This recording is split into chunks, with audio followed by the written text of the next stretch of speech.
Olá pessoal, você que vai fazer o vestibular da UES e você não assistiu nenhuma aula de números complexos, exatamente por esse conteúdo não fazer parte da programação do Enem, chegou a oportunidade de você ter uma excelente preparação.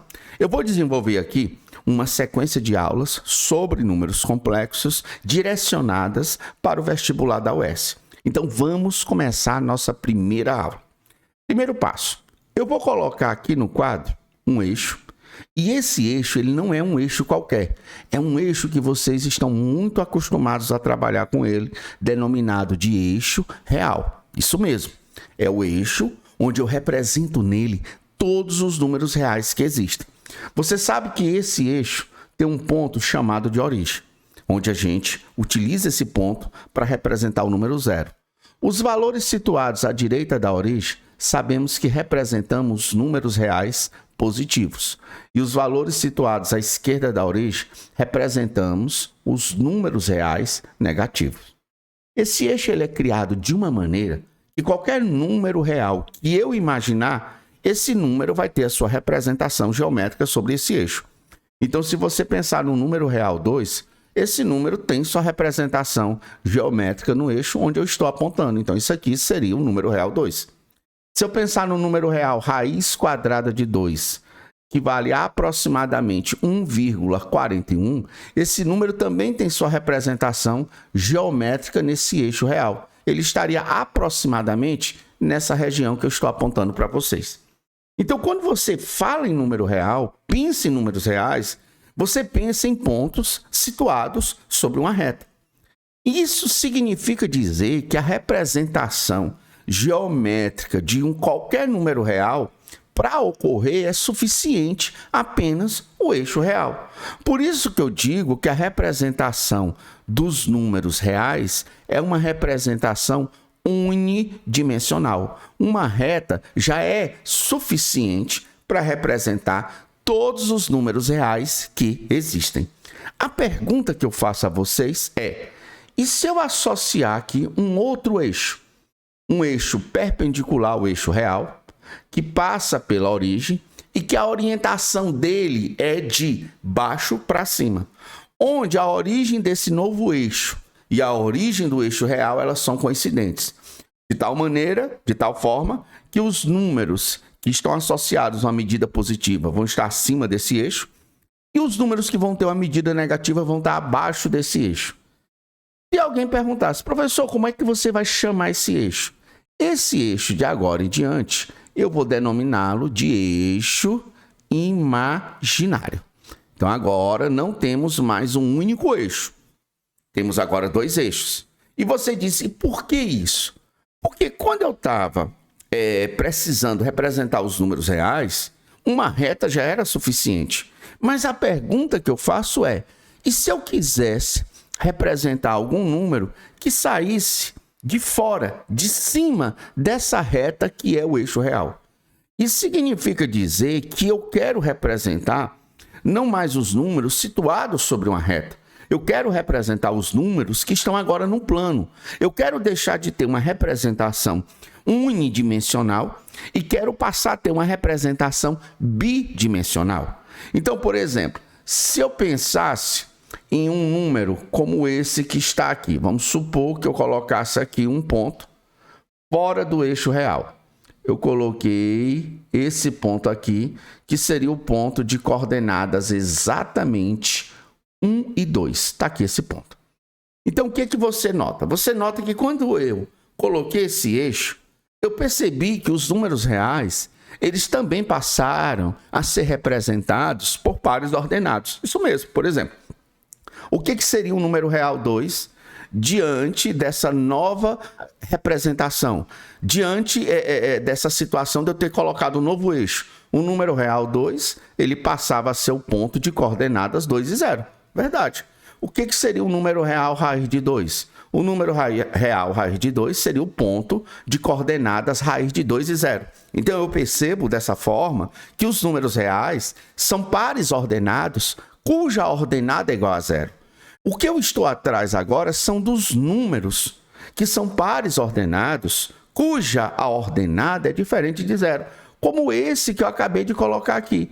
Então, você nota que o par ordenado de coordenadas 1 e 2, ele é constituído de duas partes.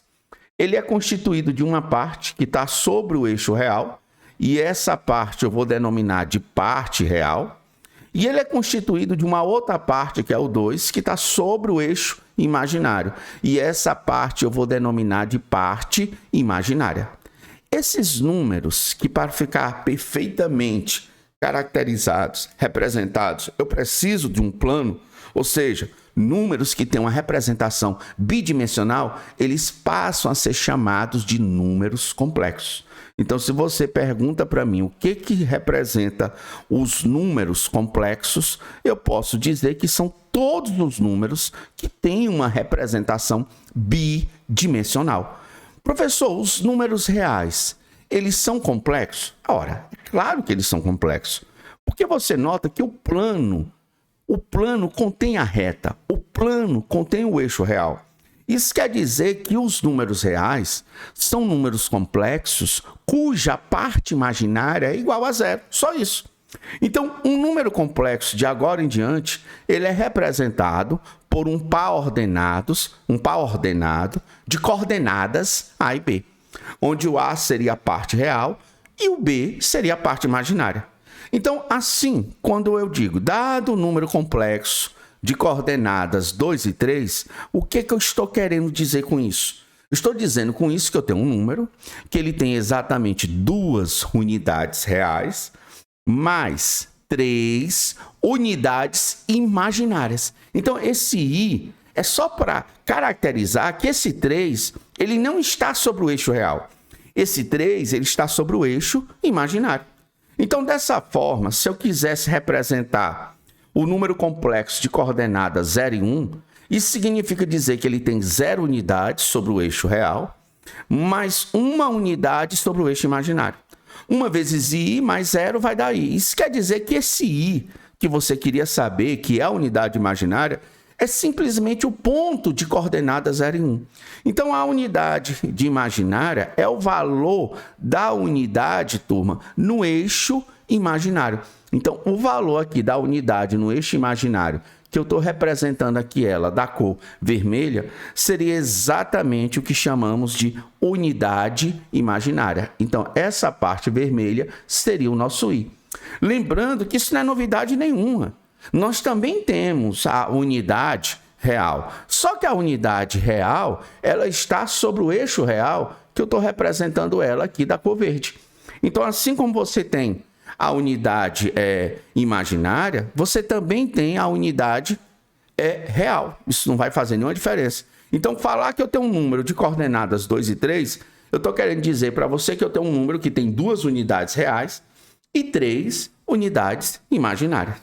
Uma outra maneira que você também pode enxergar esse conjunto dos números complexos, essa unidade imaginária, ela é também representada, a unidade imaginária, como a raiz quadrada de menos 1.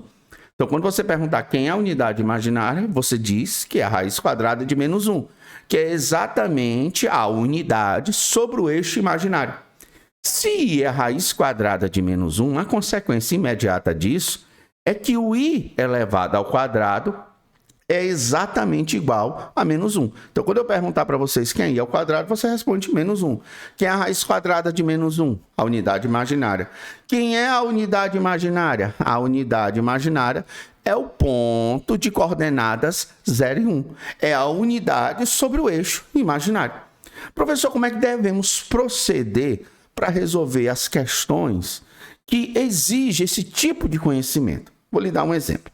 Vamos supor que alguém chegue para você e diga: determine 2 números cuja soma é 6 e cujo produto é 10. Como é que você deve proceder para resolver esse problema?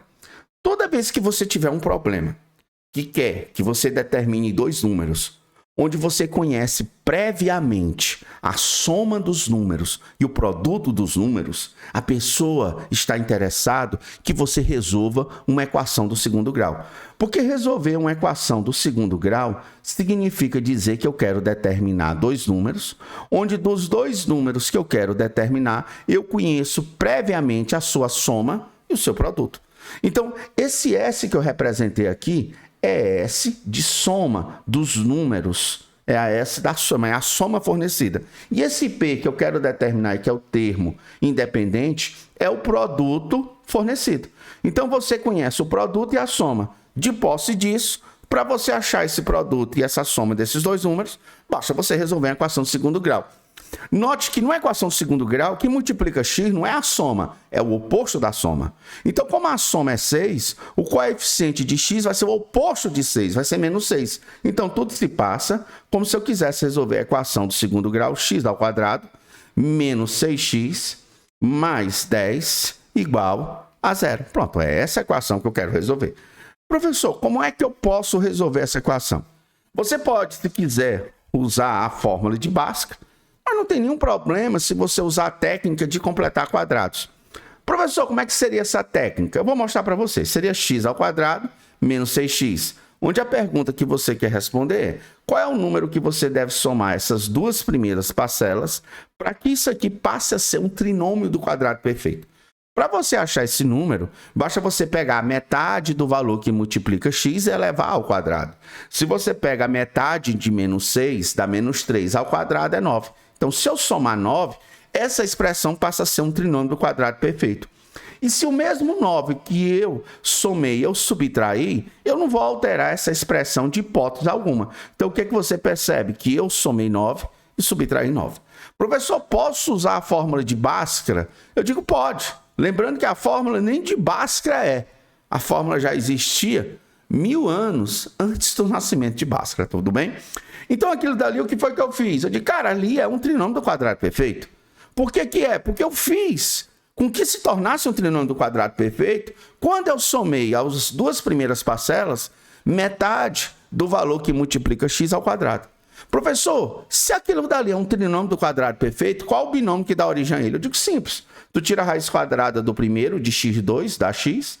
Tira a raiz quadrada do último, raiz quadrada de 9, dá 3. Coloca entre eles o sinal que está no meio, que é menos, e eleva ao quadrado. Então, você nota que se realmente você desenvolver x menos 3 ao quadrado, fica quadrado do primeiro, que dá x ao quadrado, menos duas vezes o primeiro pelo segundo, que dá menos 6x, mais o quadrado do segundo, que dá 9. Aqui você percebe que quando você soma menos 9 com 10, dá 1. Quando você passa para o outro lado da igualdade, fica menos 1. Então, você tem que achar um número que elevado ao quadrado é igual a menos 1. Você sabe que esse número pode ser tanto positivo como negativo? Verdade, se eu levar 2 ao quadrado dá 4. Se eu levar menos 2 ao quadrado, também dá 4. Então, por isso que eu digo que x menos 3 é igual a mais ou menos a raiz quadrada de menos 1. Lembrando que eu disse para vocês que a raiz quadrada de menos 1 é a unidade imaginária. Então, cheguei à conclusão que x menos 3 é igual a mais ou menos i.